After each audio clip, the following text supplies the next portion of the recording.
Miarabantsika rehetra amin'ny anaran'i Jesosy, ilay tompony izao rehetra izao, mijaly, kanefa, mifaly. Izay indray havana no lohatenin'ity vidéo manaraka ity. Mety ho gaga ianao hoe inona koa izany lohateny izany? Zavatra mifanohitra, kanefa dia tena marina izany. Ny ao anatin'ny mangidy no ahitana ny mamy. Ny ankabetsahantsika dia mitady ilay fiainana hoe mahafinaritra foana amin'ny maha-kristianina fa rehefa fijaliana dia ahoana? Androany dia te-hitarika ny sainao fa ao anatin'ny fijaliana izay hatrehanao io afaka nahita fifaliana ianao. Ary be dia be mantsy ny zavatra izay iainantsika. Angamba ny ao tokantranao enjehany vadinao ianao noho ny fanarahanao an'i Kristy. Anaovany esoeso teny sy ny toy izany dia mahatsiaro oro mihitsy anao fa tsy mety manam-pifaliana. Na koa ndray aman-dreny mihitsy ny manenjika anao, zanaka ianao, mijoro amin'ny maha-kristianina anao. Na ny fianakaviana efa manary ianao satria hoe tsy mamadika intsony ireny, tsisy miraharaha intsony ianao.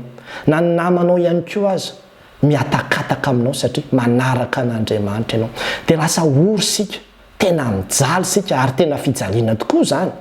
Fahoriana tokoa izany kanefa dia izao misy fifaliana lehibe izay azontsika raisina ao anatin'ireny fijaliana izay aretantsika ireny. Raha mijery ny soratra masina isika dia tena zavatra ambaran'ny Baiboly izany.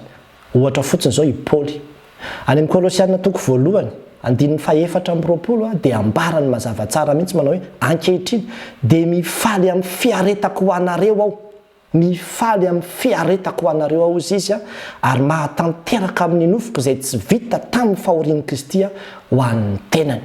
I Paoly izany dia mahatsiaro mihitsy ao anatin'ny fahoriana izay hatrehany io dia miara-mizaka amin'ny Kristy dia fahorian'i Kristy mihitsy izy ary ny fieritreretan'izany dia mahatonga azy manana fifaliana hoe mba miara-miombona amin'ny fahoriana amin'ny Kristy koa. Ary Paoly raha teo efa nanoratra ny Filipianina toko 4:4 manao hoe mifaly mandrakariva ao amin'ny tompo. Hoy izao indray mifaly. Nefa dia izao any impontsy izy no manoratra an'izany teny izany. Fa ankehitriny ny fahorianay dia maivana izay miasa vetivety foana satria misy ilay voninahitra mavesatra izay eritreretiny hoe omen'Andriamanitra azy aoriana ny fahoriana sy fiaretana rehetra eo.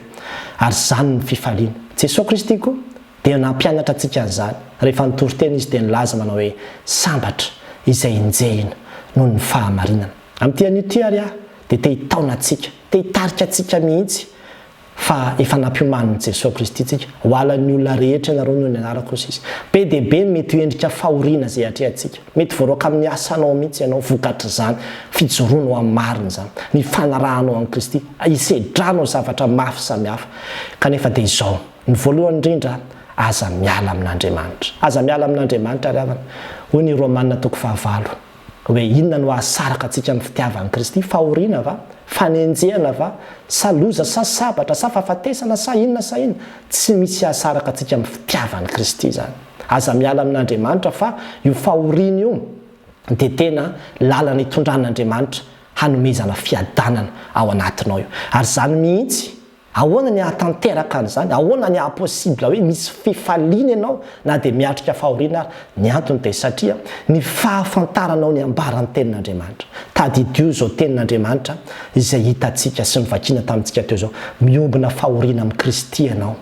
Fahorian'i Kristy ho entinao io dia ny fanenjehana anazy amin'ny Kristy. Ary izany natonga azy teny manao hoe raha alana ianareo dia izany efa alan'ny talohanareo.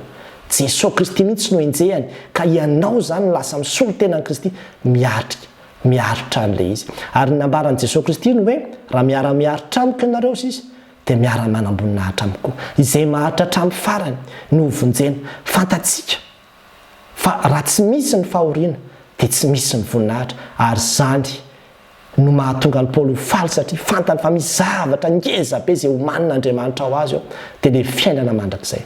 Misy valim-pity lehibe izay omen'Andriamanitra antsika ka izany no mahatonga antsika tokony haritra ny amin'ny zavatra rehetrarehetra. Te hampahery anao hitan'Andriamanitra ho fahoriana izay alalovanao io. Tsy mandao anao Andriamanitra. Miaraka aminao anatin'io Andriamanitra ary ho Davida hoe mampianatra ny tanako hiady izy. Reny fahoriana izay lalovanao reny entraînement hanomezan'Andriamanitra anao finoana matanjaka reny mampianatra ny tananao hiady izy mitondra ny anatin'ny memy ianao Andriamanitra nampanitsaka ny lolona lohanay ianao sy ny toy izany ozy mimpanao salamo kanefa tsy mitondra antsika amin'ny fitahina mahatretrika izy mampandresy antsika mandrakariva Andriamanitra tiany eo ny vonana izy ka izany rehetrarehetra zany no fifaliantsika satria misy izany fanantenana lehibe izany ao anatintsika aza ory aza mijaly satria hoe ampahoriana fa mifaly takandry Paoly sy ry Silasy tany an-tranomaisina mbola nahavita ny hira fidiarana sy ny vavaka ihany olona tahaka antsika izany fa tsy hoe anjely ianao koa afaka ny tonga tahaka an'izany ianao fa izao tsy ho vitanao amin'ny herin'ny tenanao nefa izany fa tsy maintsy miankina tanteraka amin'ny Jesosy Kristy ianao